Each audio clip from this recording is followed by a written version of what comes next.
And now, A Native Podcast with Matt and Zach.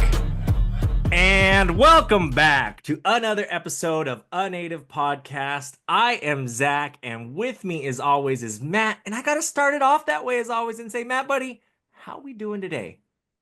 Doing pretty well, man. Doing pretty well. I'm just looking forward to all the good things we got going and in work and in life. And I got a lot of things kind of that time of spring too, where things start to pick up and the weather starts to get a little bit better. And it just has that feel to it this time I of know year. I'm hitting that like haircut season. You know Oh, what I mean? I get about 3 of them a year. Now that I'm an adult, I'm going to be 30. I'm going to be 30 oh God. in July. So yeah, maybe I got to get more than 3 haircuts a year. But until then, uh, we're going to enjoy spring with the long hair. Um, Great interview for you guys today. TJ and Francis, these are two friends of ours that we met at the Made in Montana trade show that me and Matt went to at the beginning of March. TJ works for the Made in Montana. That's kind of how we met him. And then his wife, Frances, he introduced her to us at the show and kind of talked and said, hey, you guys would be perfect for a podcast. And sure enough, we're bringing you guys that podcast today. It's our first podcast in which we interview two guests at the same time. I know Matt's anxiety was through the roof this morning. He didn't know how we were going to do it.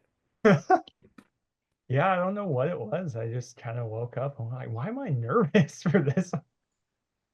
Because it's a good episode. And honestly, this is probably one of Right. my favorite interviews that we have recorded so far. Just two wonderful people that we talk to and talk about their lives and what they do in Indian country. Francis as a Northern Cheyenne Crow person, and TJ as a non-native person, but living in a native community and working in Indian country, which is just awesome to see. Definitely next time they're in Wolf Point, going to have to get lunch or dinner with them or something. Definitely a huge thank you for being on the podcast. And then if any of you listeners have a guest or know anybody that would want to be on the podcast, go ahead and shoot us an email at gng@gng.net. That is G as in garden gnome. And then N as in Nancy, and then G as in garden gnome at gng.net. Yeah, same thing. Just do it there. Matt will respond about every month. He checks that once a month. So we'll let it fill up and then we'll get back to you. We always appreciate you listening in and emailing us. I guess I want to give an update. We're kind of in the opening phase of this podcast, and we're going to give an Oh, update. yeah. What's happening with your restraining order there, bud? Got thrown out. Got Oh, thrown out. Sarah Scam Cow walked out of court. The judge was like, I'm gonna hold you in contempt. She came back into court, withdrew her case. She just walked out, had no evidence, had no threats, no oh wow. crime was committed. Just Wow. her trying to scam the system and waste our tax dollars yet again. That's the second time in my life that I know I've known of her trying to scam the system and waste the judge's time, waste my time, waste the court's time. That's all she is. That's all. You got that off your back now, No, I did get her off my back. I got them off my back. And it's good. I mean, they withdrew the case because there was no case to have, like I said, right, right, so that's why I'm publicly talking about it on mine and yours podcast, because right, this is our podcast. This isn't the Little Shell Tribes. This isn't G&Gs. This is Zach and Matt, exactly. a native podcast with Zach and Matt. And today we're talking with TJ and Francis, and it is a great interview. And I enjoyed this one, Matt. I don't know. Anything you got to say before getting started? You usually have a fun fact. Well, no, yeah, this is a good opportunity to highlight a husband and wife, and I think this is a first for us. Maybe maybe if we find some more, I consider them like a power couple. Yes. Really big, and maybe we find more of these in Indian country because I'm sure there's more. And yeah, I'm looking forward to this one. Yeah, so if you're a power couple down there, Jemez Pueblo or uh Seminole Nation, hit Matt up, G&G at gng.net. Yeah. We would love to have you on.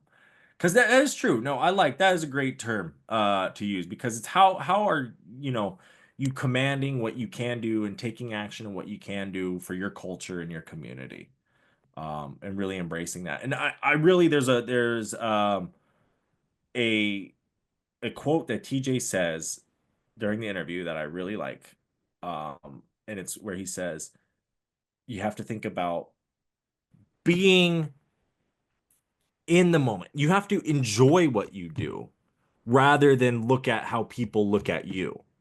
You know Right. what I mean? Who cares about what you look like or what you whatever, right? Or how it looks. It's about what you do, the actions. And if you enjoy those actions, because that's where you're going to get the better outcome is doing Right. what you love. And that's kind of what I'm getting at today is, we're doing something we love here with the podcast, you and I, telling our stories, interviewing people, talking to Indian country, trying to figure it out, trying to educate those about who we are as Native people here in 2025. I don't want to waste too much more time because it is a really good interview. Did you have a fun fact real quick? I didn't have one for theirs this week. That's fair. That's fair. Yeah, I gotta yeah, ask. I didn't. So I just wanted to add to my power couple statement because that's it's a trendy term, but it's really fitting for these two. it is a good fitting term, and they're great together. This is a great interview. I really appreciate it. It was fun. It was really fun, and then we're going to get right into it. Did you know there's a new native apparel company? No, I did not. It's called Shop LS 574, named after the 574 federal tribes and the Little Shell descendancy of its founders. Wow, that's really cool, man. It is. It is becoming a spot to order native apparel by and for natives, working with native designers and teams to help best represent Indian country. That's awesome, dude. For sure. Now make sure to go pick up some native podcast swag as well as other native gear while shopping at shopls574.com. Oh yeah, and do not forget to use code ANP10 to save on your next order. That's ANP10. Hey Matt, did you know there's a tribally owned net company? No, I did not. Not only are they tribally owned, but Blue Ribbon Nets also creates totally sustainable products. With Blue Ribbon Nets, not only are you getting quality nets, but even eco-friendly ones as well. That's awesome, dude. It sure is indeed. Make sure to use code RUGAROO10 on your next Blue Ribbon Net order to save. Again, the code is RUGAROO10, RUGARU10. I am definitely getting a Blue Ribbon Net now. Tune in every Tuesday to hear your favorite native podcast. That's right. A Native Podcast has new episodes every week, ranging from boarding schools to Indian child welfare. Not only that, but we have Indian country covered from Maine to California and Florida to Alaska, Hopi to Blackfeet and Choctaw to Tlingit, and all those Crees in between. And all you other natives and non-natives out there, we want to remind you to tune in this Tuesday to A Native Podcast. All righty, everybody.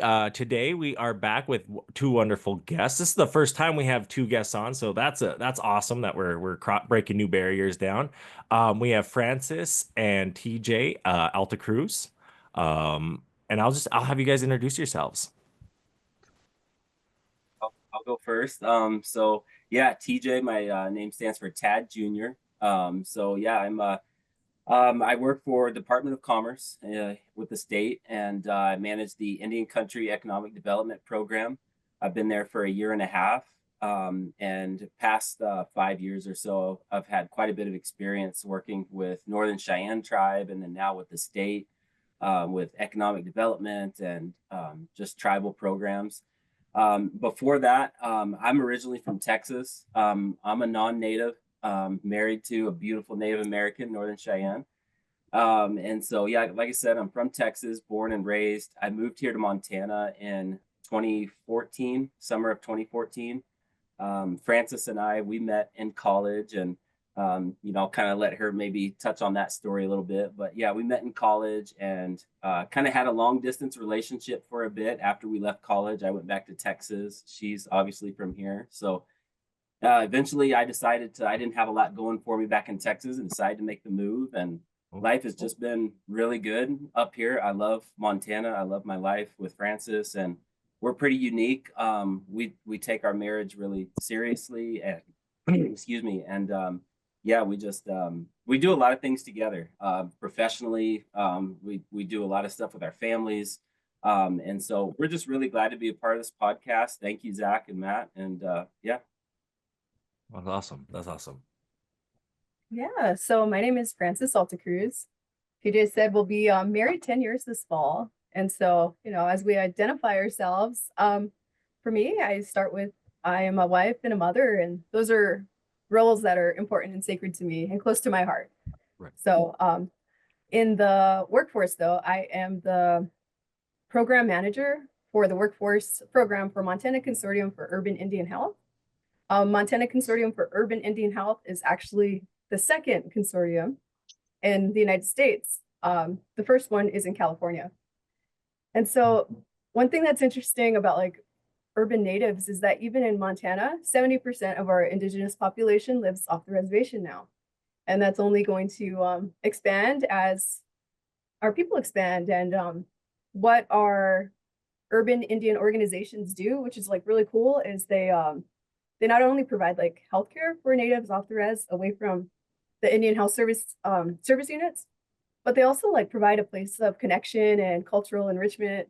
And so it's really cool. Like what they daylight as is health clinics, but in the evenings they become these wonderful cultural centers for just natives across the city to come and connect. Yeah. Oh, wow. Nice. No, I don't know if you've seen it. It just came out like I want to say yesterday or 2 days ago. There's a new show on Netflix called North of North, and it's about a Canadian First Peoples nation up on the they live on like in what those territories that are just like islands basically up like that north, very north. And it I want to say she works almost at like a health consortium kind of office, and she has her white lady boss, and it's really fun. I watched all 8 episodes yesterday, so I mean it was it's really good. It seems a funny. little like Res Dogs, but like Arctic version. Yeah. So you might find some humor and things you could probably relate to there, especially like just dealing with coworkers and stuff. It's the way Res Dogs should have went, I thought. Cool. And then one thing too is like we work remotely from home. Yeah. Right. We travel all across the Yeah. state. So like I just got back from Poplar yesterday evening. I was doing wow. a college and career fair up there.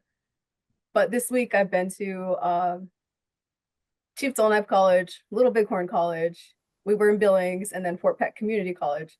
And next week wow. I'll be going to Ani Nakota College, Stone Child College, Salish Kootenai College, and what's the last one? Blackfeet Community College. Yeah. So So we'll be going you across work a the lot state. with the schools. Is that just because, well, I guess why is that? So yeah, no. So okay, so the deal going on across our country is we have a intense shortage in healthcare, right? Right. And it's not just like for our Indian facilities, it's for everyone. Like Oh, we yeah. have a growing and aging population. Montana has a growing population as well, because we have even a lot of people coming from other states, because this is such a safe place to retire for them. If you Right. take away the grizzly bears and the bison and the buffaloes. Right. So yeah, a lot of people since COVID have been wanting to relocate to Montana, which is, there's pros and cons to that. But my focus is trying to build that healthcare workforce. Right. Because right now, anyone in healthcare who wants a job, especially with those more specialized positions, kind of has their pick to choose from. Okay. And so what I'm trying to do is encourage Indigenous high school students, college students, to at least just consider something in healthcare that they might enjoy. And what's really cool too about our urban Indian health centers is even if those students don't end up working for us, they are a great place for like support while students are in their cities, away from their communities, where they can receive again healthcare, but also that community and cultural support and mentorship. Because when you're living in a city, there are different rules in the city than there are on the reservations. And Oh, some yeah. know the rules. So it's Oh, kind no, of cool to have that mentorship. That's good. That's really good. And it's good that you're getting into the youth and showing them those opportunities, because our communities are one of those communities that haven't necessarily had that for as long, as long as some other communities, and that's definitely good that there's people like you out there doing that.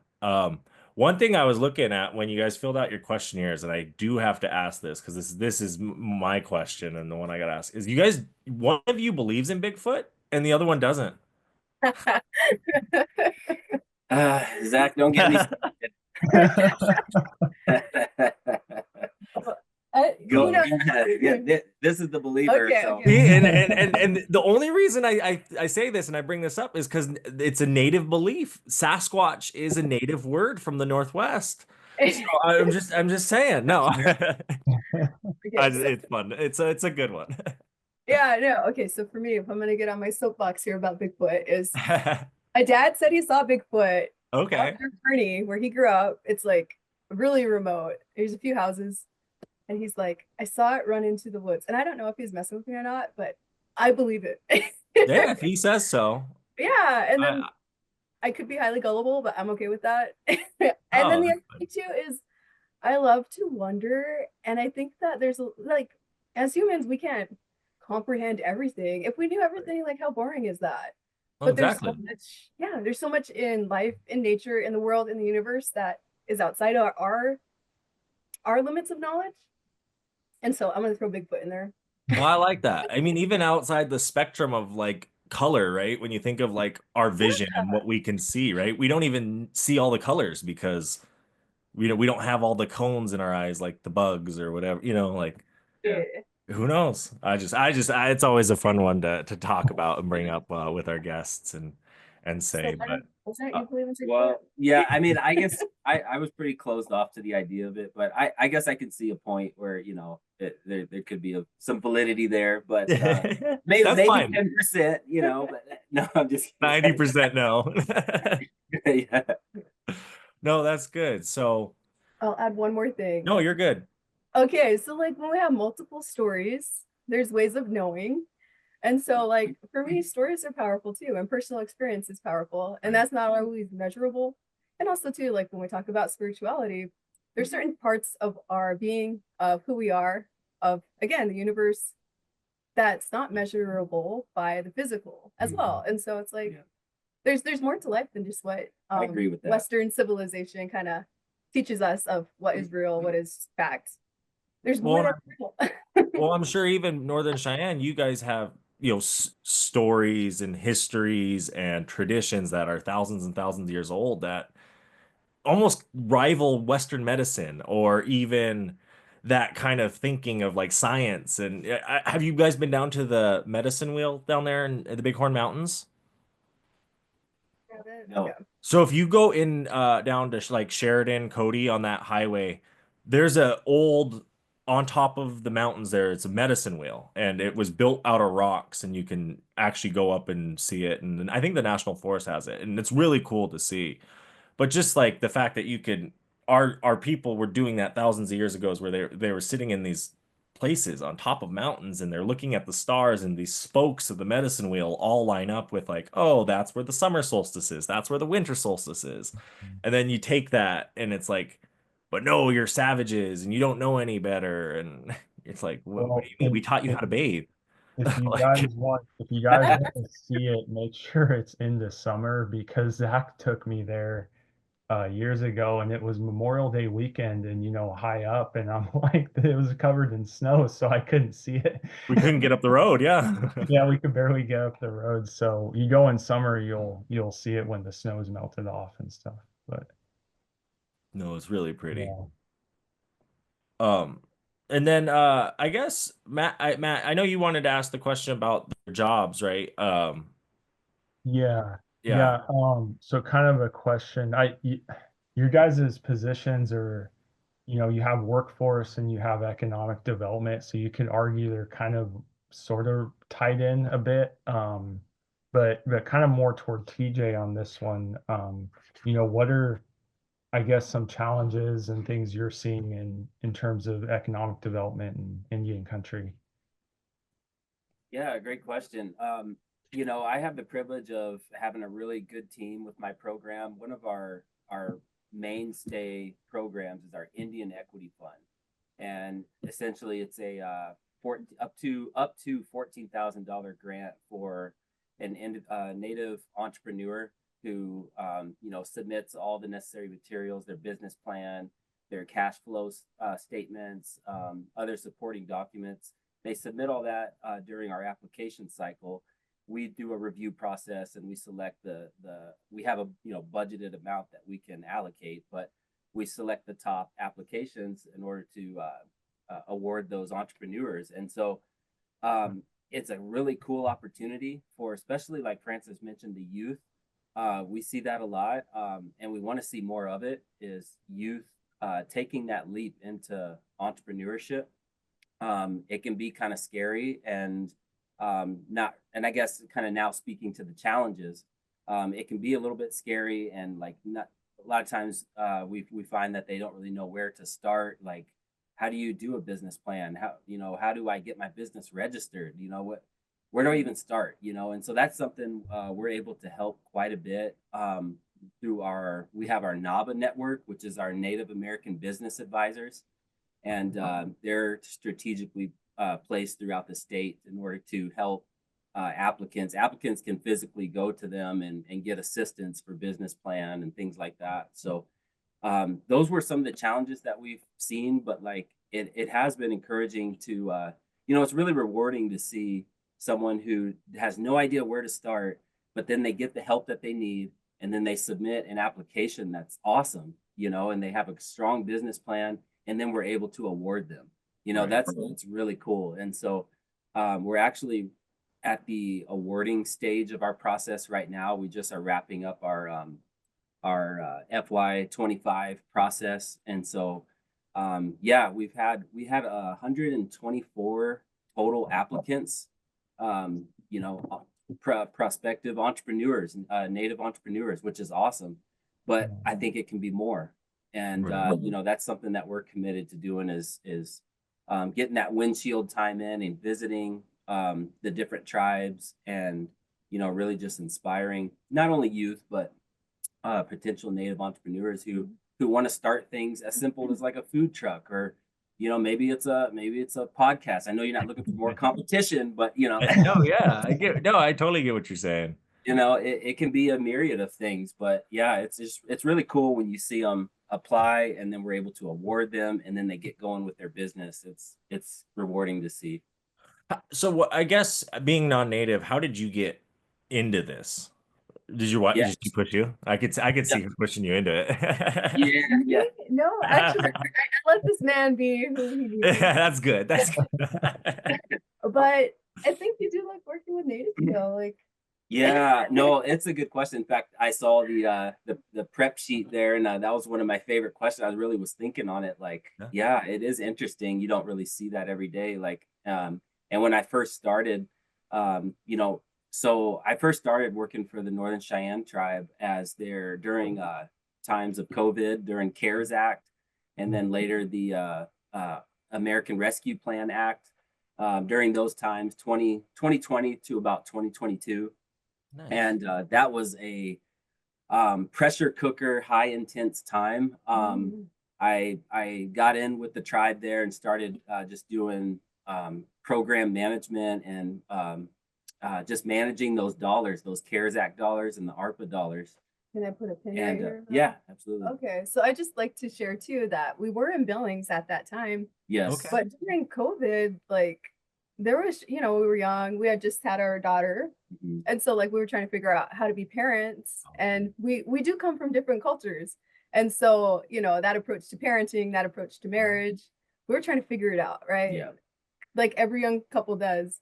In the middle of a pandemic, right? Yeah. But it really was a gift though, because it like made us just stop, and we just like stopped and we're like, where are we going to be in 5 years? Do we like where we're going? Yeah. And it was just really clarifying that like, if we continue at this rate, we're going to be broke, upset, sad. This is not going good for us. Yeah. And so at that time we were like, and then I had lost my job that I was working at. I got cut. So I was like, okay, well, we can't afford the house now. What's the next step? And we didn't know what the next step was. Right. We just said, well, I guess we'll move into an apartment and we'll figure it out from there. So we listed our house. I asked my mom and dad, I said, hey, can can we like come home and like stay with you for a bit? Yeah. Yeah. I mean, And then Northern Cheyenne had some job openings.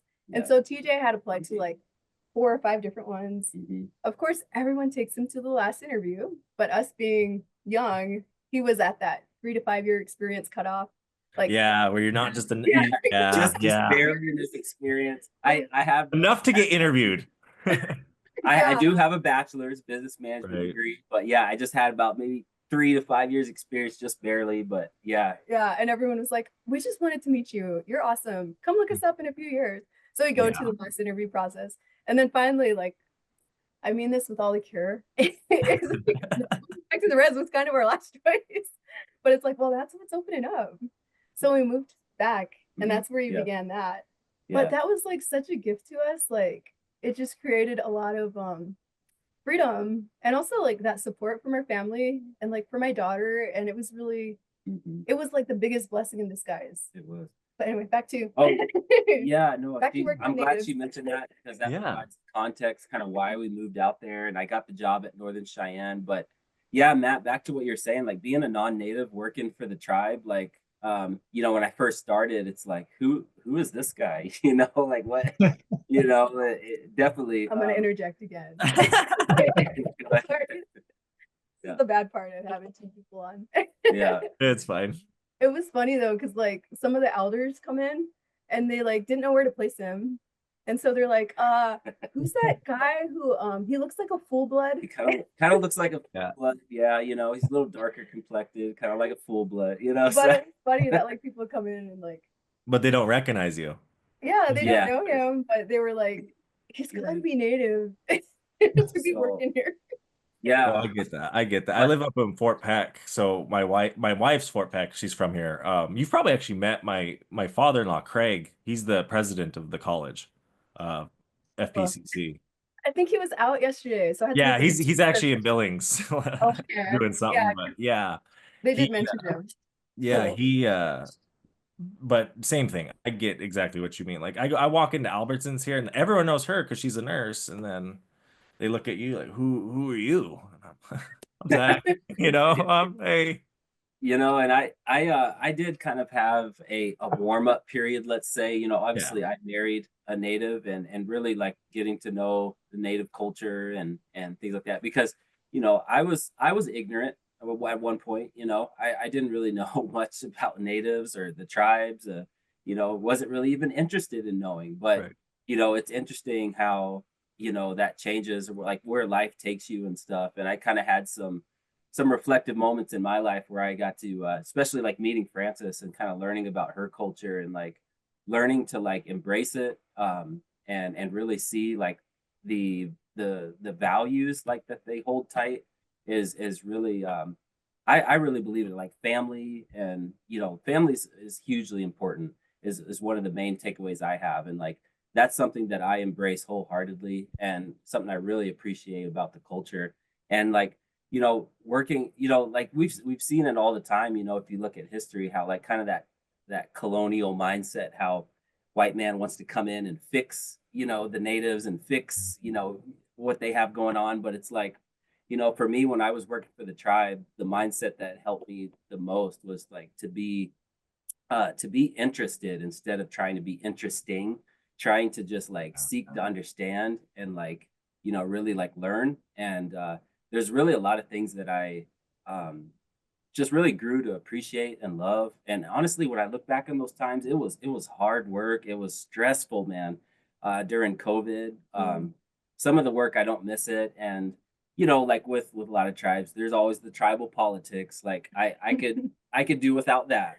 But honestly, like it was such rewarding work to like you know, serve the tribal community in the capacity I did. So And he liked to laugh a lot too. And Yeah, so having and- that joy. and so I'm more of a serious person, and so like I kind of had to learn that Indian humor a bit, and it took a while. But like, you know, like my in-laws tease me all the time that I act more resi than even the kids. So like settle down. you know, so, Funny.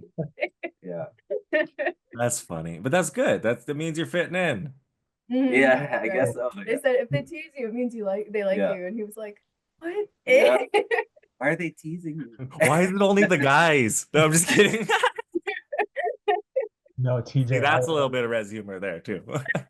TJ, I relate a little bit.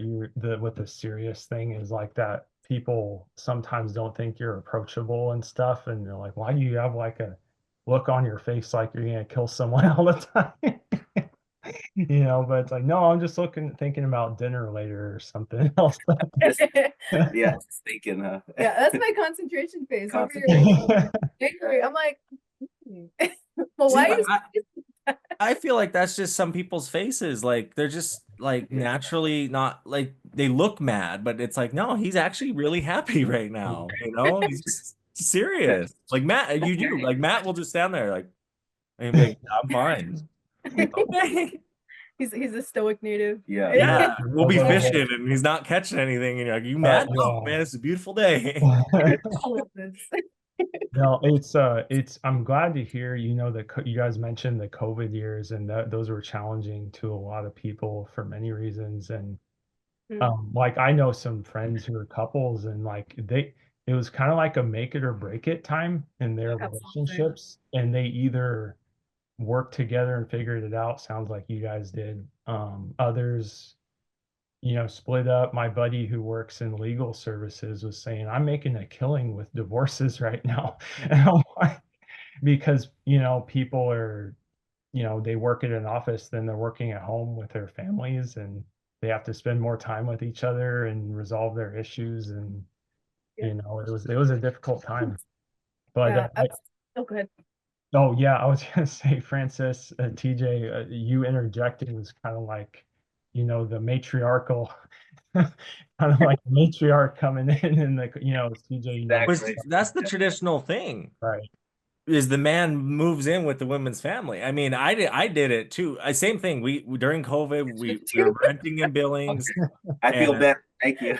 yeah, like no, I mean it's true. It's more traditional because then you go take care of her and her family. Like that's the from what I've seen, I guess.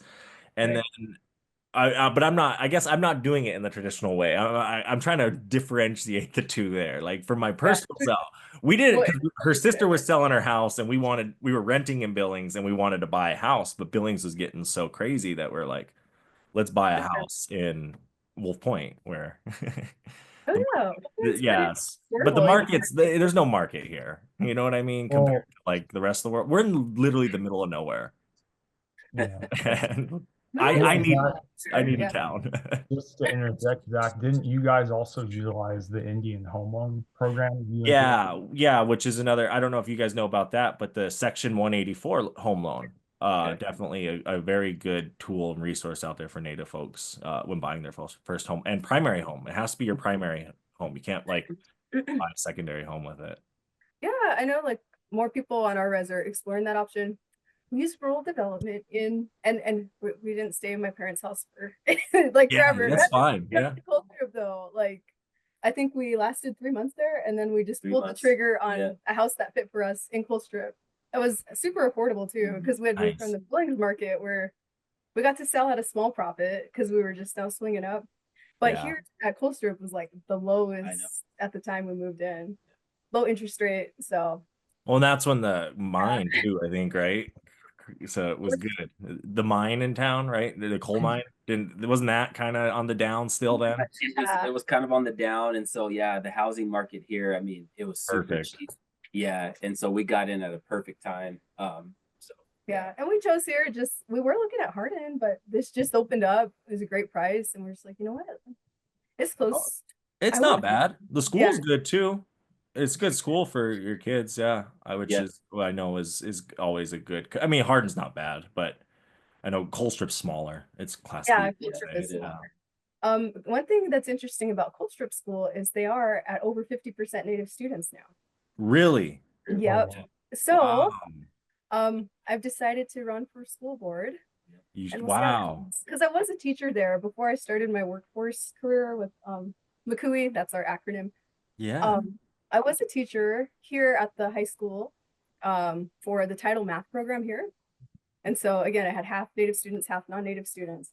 But before that, I was in Lame Deer for 2 years, running their Gear Up program, which is like gaining early readiness and something else for undergraduate programs. Yeah. And so I was helping kids apply for college and also teaching math and also coaching basketball and also being a class sponsor. So there was just a lot. So I had to take a step back to focus on my family. But anyway, yeah, so That's cool. Well, I hope you do well. We do need more Native representation, especially in states like Montana with, you look at our Native populations and then you go and look at the state representatives and you're like, how is there only 1 or 2 Natives on, and when you look at their districts, it's like, oh, it's because that one was on the res. But gerrymandering, which is a whole nother subject, when they cut up the reservations, like go look at one example is look at the Navajo reservation in Arizona. There's 3 counties that go horizontal, straight up and down, that cut it in half. And it's like, what are you doing? You're splitting up the vote, So you need that. You need that representation. So I hope you win. Yeah, there's no current Native representation on the school board, and that's the thing too. Like as far as like, well, goals and purpose is, and barriers is, our kids need models. Yes. Like, just go for it. And that's kind of where I'm at in my life right now, is I'm just taking risks, just trying opportunities that come. I want to model to our students that, like, as a Native woman, you can become, you can step into leadership roles. So I try to do more speaking engagements too. And, that's why I even coached is, I'm like, I'm not the best coach, but I can love you and show you how to do it. And hopefully me stepping out will make someone who's more qualified, brave, to be like, oh, she can do it, I can do it. And so that's kind of exactly. Yeah. And so the best teams are the ones, honestly, the best teams that, and we in high school, we won 4 state championships. And part of that was having a team that, oh, I enjoy these people, not, oh, we're the best, we're going to work hard, because that doesn't always win. You gotta enjoy what you're doing. You gotta have people. You gotta have a coach who enjoys what she's doing. Right. No, yeah. Kids, that's why. Who likes math? Just kidding. But I'm like, what? These kids are struggling with it. Okay, and then this opens up, like, what does cultural competency mean? Like when it comes to teaching. So that was one of our challenges. Is like, well, how do we make math culturally competent? And it was like, do we teach it in Cheyenne? Like, I don't know Cheyenne. I can teach you in Crow. I can count to 10. But anyway, what we ended up doing is like taking some of the examples, and I would just rewrite them. Like one of them was like, at a school picnic, we need to do this. I was like, we don't have school picnics here. So we just role played. I was like, okay, Emilio, you are running for tribal council. You are going to feed 500 people. What do we need? And then, I just let them have it. I'm like, y'all know math. You guys know math. Or right. Like percentages. They were struggling with percentages. It was like free throws, let's line up. Taking shots.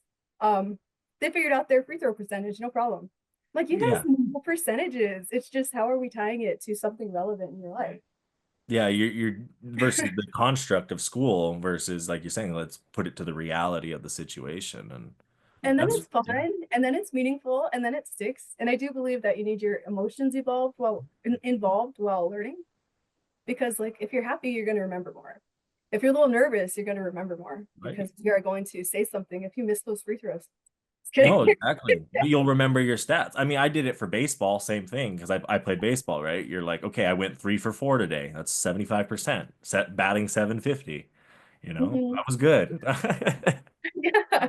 But And now we'd like to take the time to pause and bring you music on A Native Podcast. This week is Frances's niece, Taylor Rain, and we're going to feature her song, Don't Be Mad. This song has been nominated for a Native American Music Award. Don't have much time on my phone. Those dang parental controls. Let's say goodbye while we can. Text you at 6 a.m. Don't be mad,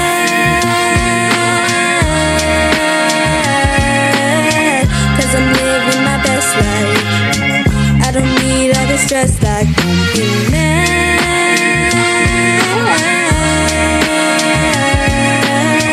'cause I'm living my best life. Don't be mad, man. Don't be. Won't leave your message unread. Hug you in front of your friends. Your face all over my page. So perfect like a buffet. Don't be mad,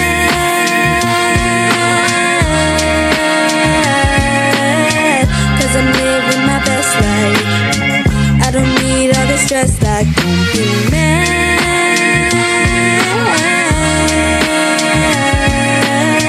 'cause I'm living my best life. Don't be mad, man. Don't be mad,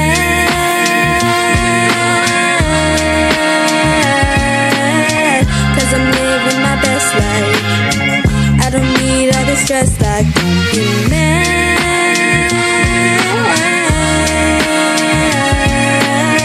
'cause I'm living my best life. Don't be mad, man. Don't be mad. Mama live a little. Don't be mad. Put me in the middle. Don't be mad. Let me make signals. Don't be mad. Ain't in the mood for riddles. Don't be mad. Why don't we keep it simple? Don't be mad. It's better if we're civil. Don't be mad. Could be just a wrinkle. Don't be mad. Don't be mad,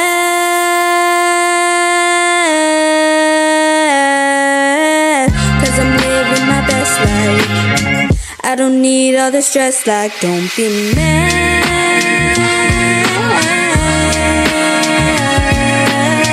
'cause I'm living my best life. Don't be mad,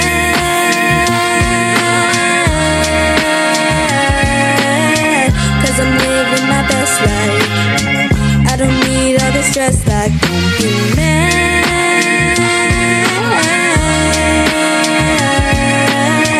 'cause I'm living my best life. Don't be mad, man. Don't be. That was Taylor Rain, Don't Be Mad. Now, back to the podcast. No, Yeah.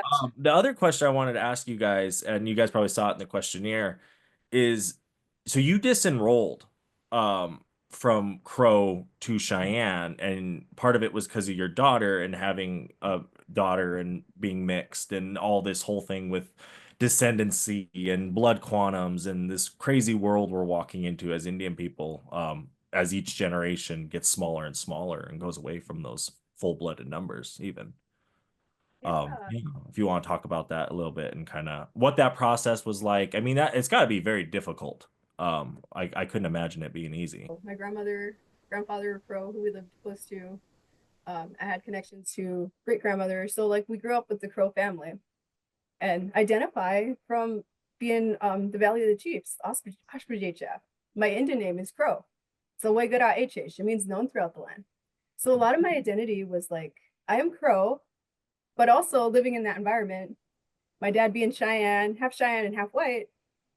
Other people also let me know growing up from a young age, you're Cheyenne, you're dog here. So there was like a little bit of that like racism too, that, you know, kids learn from other people. And so there was always a little bit of that. You're a little different growing up, but I just kind of lived with that. On my mom's enrollment card, the oldest one that she has, she's listed as 4/4 Crow, which is interesting because our blood quantum for the Crow tribe is cut off at 1/4. That's what, you know, that's tribes have the right to distinguish their parameters for enrollment.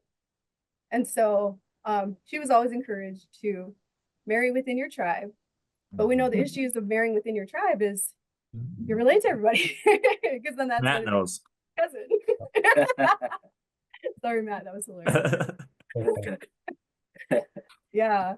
So Zach was throwing shade. so like growing up though, I had never considered myself like I'm Crow and Cheyenne, but I'm enrolled Crow. That was kind of my identity. And so as I was growing up, I had always assumed that my daughter would be able to enroll Crow.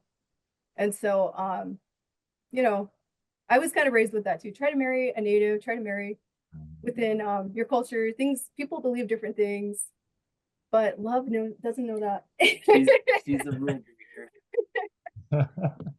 And like too, if I truly believe that all people are equal, your race shouldn't differentiate. Like that shouldn't be a line for me in my like I was growing up, everyone's equal. We believe in everybody. So when I met TJ, I'm like, I love everything about this man. I love who he is. And he's very handsome, as you can see.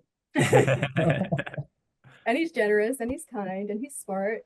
And it's like, I can't let race just like be one of the dictating factors of that. Right. If I believe everyone's equal. And so yeah, when I married him, there was actually some opposition from my more extended family. I had some of my extended grandmothers come up to me and say, there's someone else who wants to marry you. And like, they were like, well, we're like, they were like trying to bring horses and okay, like they try to do it the old way. Like, well, we're gonna come. And I was like, TJ, you gotta marry me. I'm gonna they're coming for me. They're gonna marry her off if you don't. So anyway, we got married. And again, it wasn't an issue. It's more I'm Crow and Northern Cheyenne. Right. When our daughter came, yeah, just the enrollment came back that I was under half Crow. My mom's enrollment had been adjusted to being less than 4/4. I don't remember the exact thing, but I think it was like 63 64 or something. So did the tribe adjust it? I'm not sure what happened. They did things in their systems, things like that. But I'm not sure what happened. But her new CIB that comes out is less than 4/4. I'm like, what? That's crazy. So I don't know how that happened. And then at that time, my dad was also being involved with like tribal council and things too. And he had one election where he lost by 3 votes. And that's when I looked and I was like, well, that's me, my sister, my other sister, my brother. If we were enrolled Cheyenne, he would win. Oh, that's true though. I mean, yeah, it comes down to it. Yeah. Yeah. Wow. So it's interesting. I was like, wow. So just kind of like all these factors. And my daughter, I was going to enroll her in Northern Cheyenne, but I was like, I want to be in the same tribe as my girl. And I'm proud of my dad. I believe in what he's doing. I would love to cast my vote for him. And so that disenrollment process was interesting. Like I had to go to tribal enrollment and like write out, I want to be disenrolled as Crow. And everyone was like, it's kind of a shocking thing. Like When you grow up that way, you grow up saying I'm Crow, I'm enrolled Crow, and now you're saying voluntarily saying I'm not. Yeah. So for a brief stint, I was not American Indian. Even though you are, right? Like that's the other thing, right? We got paperwork, but yeah, crazy. So that's like, you're kind of like in no man's land for a bit. And then you applied to be Cheyenne, you have to have all your documents. And Northern Cheyenne uses descendancy. So if you can prove someone in your direct line is enrolled, they'll enroll you. And so that's all I had to do is get my dad's CIB, birth certificate. I had to bring a marriage license, my birth certificate, and then my daughter's birth certificate. And we both got enrolled at the same time, me and Rayleigh. Nice. But the funny thing is we are less Northern Cheyenne than Crow, according to Blood Quantum. Right. Like a lot less. But you're enrolled Northern Cheyenne, right? Yeah, no, that's because of how it works. Cherokee Carolina is descendancy. Same, or is it Eastern? Which one, Matt? Oklahoma Cherokee. Oklahoma is the descendancy. Yeah, and I don't disclose this much to people because I'm enrolled at Pine Ridge, but we have Cherokee, Oklahoma family enrolled, and it's kind of like we shouldn't be ashamed of it because of the Cherokee stigma, because there's this whole thing with everyone claiming it, right? And so it's kind of like this weird thing when you actually are a significant amount Cherokee, and it's like I always just said Lakota, but I started to kind of claim that more, out of respect because that is my ancestors. But that's also, in my opinion, traditional, right? When you look at like Sacagawea, take her. She's in Mandan, North Dakota as 16 years old? Well, she's Shoshone from Dillon, Montana.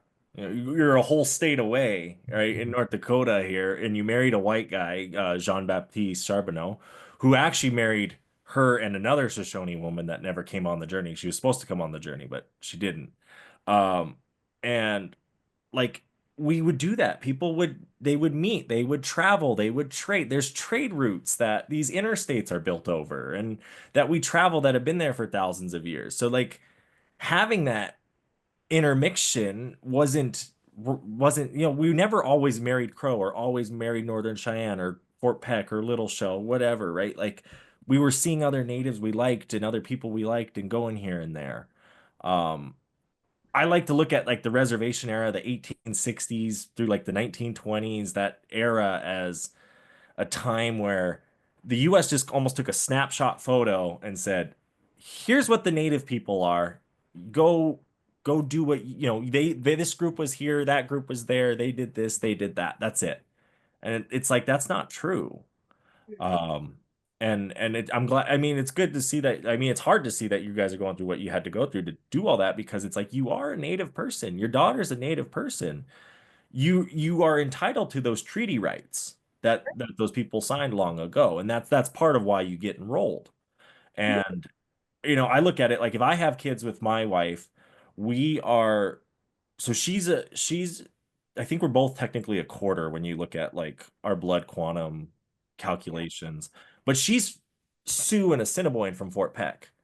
I'm Little Shell, Blackfeet, and under Little Shell you have Chippewa and Cree.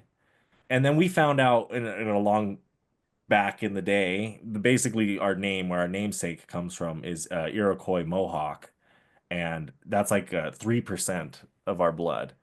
And it's like, but they get in there, and then you add it up, and then you're like, well, I'm actually more than what my card says on, when you add up the whole percentage, but because I have to enroll with this tribe, and they don't recognize that tribe, or they don't do this, and we're doing it to ourselves at the end of the day. Right. Right. And maybe that is a discussion about like, do we like reform? And I think that's coming. Yeah. Again, what we're seeing in our urban settings is it's not one tribe, it's very multicultural between the tribes and also like other ethnic groups. And like for me and my daughter, she's like, am I native? I'm like, yeah, man, you're Cheyenne. We're Cheyenne. We're Cheyenne now. You got a so, card. but then it's like, am I black? And it's like, yeah, you're black too. Mhm. Am I white? Yeah, you're white too. And just kind of like not being ashamed of any part of her. That's good. And that's how she That's should. why, yeah. Right. And that's why I appreciate Matt too. Like you claiming Cherokee ancestry is, yeah, like let's honor where we come from. And no one has a right to put us down for, how God chose to make our genetic makeup. I mean, that's not our choice. And I really think it is something divine that like you can't plan it. You can't plan who you are. And Right. it's a part of the beauty of like our identity is we have all these ancestries that came together and we have all this strength. Because like I look at TJ's ancestry and his dad is Iowa corn farmers, his family line. So from Germany, right? Right. Yeah. Oh, And wow. then his mom is originally Mississippi. Yep. They lived, likely as slaves. Slavery. Yeah. A few generations back on my mom's side. Yeah. That's crazy. Yeah. So that struggle is real. Like that when your daughter goes and does that school report or who her family is, or she learns that history of, oh, my great great grandmother was a slave, but my other great great grandmother attended a boarding school. That's a reality. It is. It's not, there isn't no, like you said, it's not this is the only one thing we experience. It's like, no, you have family members that experience a lot more. And then to share to like, yeah, those are the hard things that happen. Yeah. Look at what these women did to like overcome that, That's to true. find joy in their life again, to find power, to find strength in who they are, to find their voice and to be bold. And it's like, and to create healthy families from their pain. Like that's one thing I'm really passionate about too, that like for my daughter to understand is like we don't have this legacy of less than, we have this legacy of power and resilience and like it's inspiring and empowering, and that's what I want our kids to know, and not just mine but others, and to be proud of our heritage, because that's a good story. their own struggle. That's really good to teach them that, because that is it. I mean, it's showing that like no matter what you go through, you could be president tomorrow. Right. I mean, look at Deb Haaland. I mean, talk about a woman, a native woman doing something. I mean, she's Secretary of Interior. That's third in charge. Yep. And that's a native person. That's the highest power. And we were there in 2024, 2023, you know, we can be there again someday, and we will. Absolutely. We'll have a Native woman president, and that's another thing. I think, and I really like that the way you empower women is because Natives, you know, we had women leaders and men leaders. There was no really matriarchal, patriarchal. I mean, there were, you can kind of find it, but in reality, it was like, yeah, if you want to go pick berries, go pick berries. You want to go hunt, go hunt. Who cares? Just be happy. You know, and that's really it, is be happy at the end of the day. It is interesting, you know, like that we like different types of roles within the community. I think there is like in some cultures, there's like a clear more, this is what's expected, this is what's expected. Right. There is some like ability though to cross those roles or to create new ones, which is great. But that's another thing to talk about is like the Crow society is highly matriarchal. Okay. And the Cheyenne society is more men and warriors. And it's interesting though, because even that matriarchal society is different because it's like in the house, the woman, what she says goes. But outside the house, the man is more the spokesperson. Like women usually don't speak publicly. Right. But again, like who gives people the rights and things like that. But again, I believe that culture is it's not stagnant. Like our culture is not dead. We can't just say that like, oh, this is the old ways. And this is, you know, I don't know if everyone shares this belief, but I'm glad that you're open to things on your podcast to talk about. Yeah, no, exactly. Yeah, but like I believe that our culture needs to adjust and change. Just like we did when the horses came. And of course, then we could say, well, weren't horses always here? Where's the proof and all that? But you know, there's all kinds of factors. Well, But we use like the automobile. We use, you know, we play basketball. That's a modern change. But we've taken it and said, here, we play res ball. We don't play basketball. We play res ball. We're better right, than you at run it. again, run again. Exactly. Yeah, it's Yeah, I think. like okay, go ahead. Oh, I was going to say, Francis, on your point, something you said really resonated with kind of like in my life, I've had to learn to be more adaptable. It's kind of like you're not changing the core of who you are, but Yes, you're keeping that core while you're navigating these changes, right? It's like adjusting the sails, I look at it as. And yeah, I used to be very like Zach knows when we butted heads before, and it's kind of like you go through these phases, and I'm like, all right, I can't be so rigid and stubborn about certain things. You know, I have to learn to adapt a bit, and that's like our Native people. You know, we're always adapting, and African Americans and the shared. There's so much historical trauma with those groups, and we can't keep passing down these cycles to our kids of whatever addictions, No, dysfunction. we'll roll 10 deep in a Toyota Corolla and show up, you know, like, and that's fine. Like it's what it is, you know. You make do, and it's your community, it's the family, like you're saying. That's the culture, is like the big family, everyone being together. What changes is society. Society will always change, but it's that family group and how that family operates, and I think that's the true culture that you're talking about there. absolutely. And I just like to like, yeah, like what Matt was saying is like not being so rigid. Because you know, I did grow up under the influence of a lot of elders. Some elders are really cool. They're like, oh yeah, go express yourself, sing what songs you like. There's some that were more like, oh no, that's not Crow. We don't do it that way. Right. And so like finding your identity and your place in a new way that we interact with our society, that is always changing as well. I think that's something that we need to keep open-handed for our next generation. Because the other thing too is like the culture isn't just like the elders. The culture isn't just like the adults, but the culture also belongs to our kids. And like one beautiful example that I seen of that is that at Helena Indian Alliance, they were doing ribbon skirt making and ribbon shirt making. And so like I looked at this one boy's shirt and he had like a Japanese symbol on it. And I was like, oh, tell me more. Like that curiousness. And he's like, oh, well, it's an anime that I really like. And like I just love that for him because I'm like, yes, express your interests through your native lens. And like that was just beautiful to me, is that like we can take these things and instead of being like, oh no, that's not native, we don't do that, to embrace them and to express them through our lens. And like in that instance, that was this young boy, he was taking our culture and putting his own stamp on it. And I love that. And then I'll speak to one more thing that I'm really like excited about is that in the last 20 years, we've seen this like amazing renaissance of native fashion. Mhm. Like, isn't it amazing? When I was a little girl, like there was no such thing as like modern native clothes. You could only dress like either traditional or modern. There was none of this crossover. And now there is, and I love it. It's beautiful. The ribbon skirts, ribbon shirts, Rebecca Jarvie, Rocky Boy, probably one of my favorite designers. I've gotten to meet her, that's why. And she's Rocky Boy, so we're close.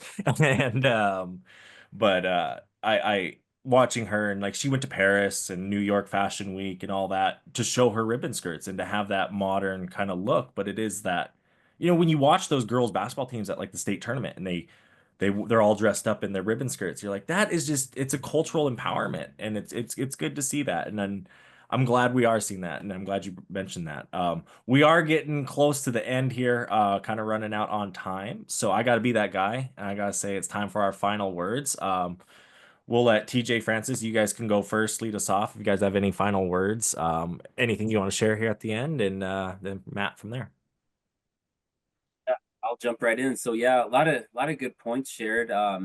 Yeah, I really don't have too much more to add other than just what going back to the youth for me. That's something that I feel like our work, I see in my mind, I see two circles that overlap, and like the youth is in the middle. And so everything from like what Frances is doing with her role with workforce development, economic development for me, like that's something I feel like we're doing a good job of, is like inspiring the youth, and I want to keep doing that, and being sure that we instill those values that we just were talking about, like as I was thinking about how talking about everything that our previous generations have gone through, like on my side, like African Americans through slavery, and then all the genocide and all the horrors with Native Americans, like the strength of those great grandmothers, great grandfathers, that is what has funneled down to where we are today, is like the strength that they chose to keep on keeping on, in my mind. And like that's what we see today in our youth, and we want to like bring that out of them and into the world. So I don't know if that makes sense, but that's kind of the way that I see it, and kind of my final thoughts. So Nice. Thanks, love. Appreciate Yeah. that. And my final thoughts are, it's a time to be brave. And that's what I see Zach, you and Matt doing, is you're being brave. Yeah. You're putting your voice out there, like, and you're not afraid of the voices that come back to say, hey, you can't do that, or you shouldn't do that. And that's what that's what I'd like our youth, and also Native people, because it's never too late, is go be brave. Like just do it. It's time to just start doing Step out. yeah, like following your dreams, following your passions, and letting what's in you outward, because our communities need it. We need it, and we need each person. Thank you. Thank you.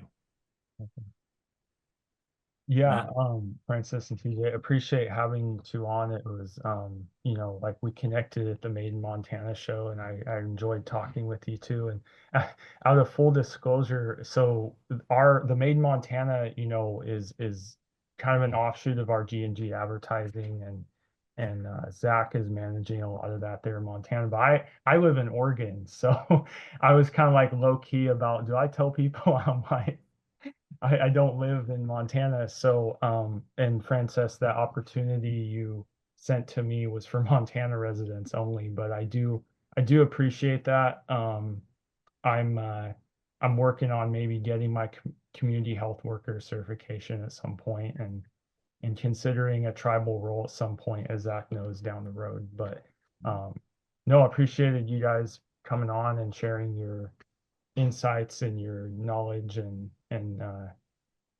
yeah, thank you. Yeah, no, thanks, Matt. No, definitely. Thank you guys both, TJ, Francis, for being on. We appreciate it 100%. It means a lot when we get guests on, because this is definitely one of those realms in which we want to grow this podcast and talk to more people out there working in Indian country, doing things like you guys are doing. Definitely glad to have both you out there. The more positive, good energy people we have out there, the better I think we are. I mean, I look at the future of Indian country, and I like it because I've heard my dad. I've sat in professional meetings with my dad where he said, you know, I used to sit in class and be afraid to say I'm Native American. And now these kids are standing up, getting ready to just tell you what tribe they are and all this and that. And he said that change has happened in my lifetime, and I'm glad to see it. And if that's the same positive mental good role people that he had and those kind of like him, that generation pushing that, here we are kind of set in that next realm. And I feel like we're doing a good job doing that as a collective, as Indian country. You know, we're in, you look at Standing Rock and you look at things like that where we've started to come together as a larger whole. And I think once we do that, we will be unstoppable. We can take this country back. I think that's that. Honestly, if Indian people could figure it out and leadership could all figure it out, we really could. But it's not going to happen overnight, and it's going to take all of us working together and doing the right things for our people, for our culture. And again, I want to thank you guys. It was awesome having you on, and excited for our guests to listen to this one. So until next time, bye-bye. I know ballers, I know chiefs, I know riders from the east. I know educated natives down to picket in the streets. Middle fingers to police, fuck you, we come in peace. I know red-skinned hippies that be giving me the creeps. I know beauty, I know beach, I know savages and freaks. And I know a couple cousins even bougier than me. No, ain't elite, bougie native, yes indeed. Art exhibit to the club, and we roll it 20 deep. Copper on my neck, gold on my ring, feather on my hat, skin stitched chin. 100 warriors on my back, they be drumming when I sing. Man, there ain't no way around it. A Native Podcast is produced by G&G Advertising and Quartz Lake Productions.